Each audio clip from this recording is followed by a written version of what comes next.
اور اگر تم لوگوں کو معلوم ہو کہ میاں بیوی میں انبن ہے تو ایک منصف مرد کے خاندان میں سے اور ایک منصف عورت کے خاندان میں سے مقرر کرو، وہ اگر صلح کرا دینی چاہیں گے تو اللہ ان میں موافقت پیدا کر دے گا۔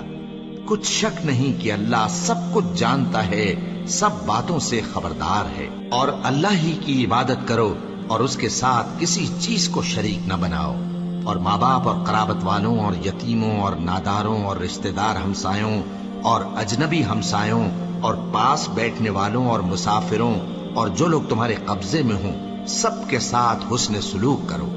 بے شک اللہ تکبر کرنے والے، بڑائی مارنے والے کو دوست نہیں رکھتا، جو خود بھی بخل کریں اور لوگوں کو بھی بخل سکھائیں۔ اور جو مال اللہ نے ان کو اپنے فضل سے عطا فرمایا ہے اسے چھپا چھپا کے رکھیں، اور ہم نے کافروں کے لیے ذلت کا عذاب تیار کر رکھا ہے۔ اور جو خرچ بھی کریں تو اللہ کے لیے نہیں بلکہ لوگوں کے دکھانے کو، اور ایمان نہ اللہ پر لائیں نہ روز آخر پر۔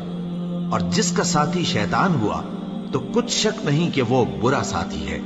اور اگر یہ لوگ اللہ پر اور روز قیامت پر ایمان لاتے اور جو کچھ اللہ نے ان کو دیا تھا اس میں سے خرچ کرتے تو ان پر کیا مصیبت آ پڑتی، اور اللہ ان کو خوب جانتا ہے۔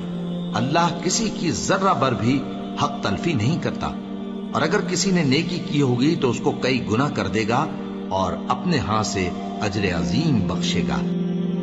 اللہ اکبر، اللہ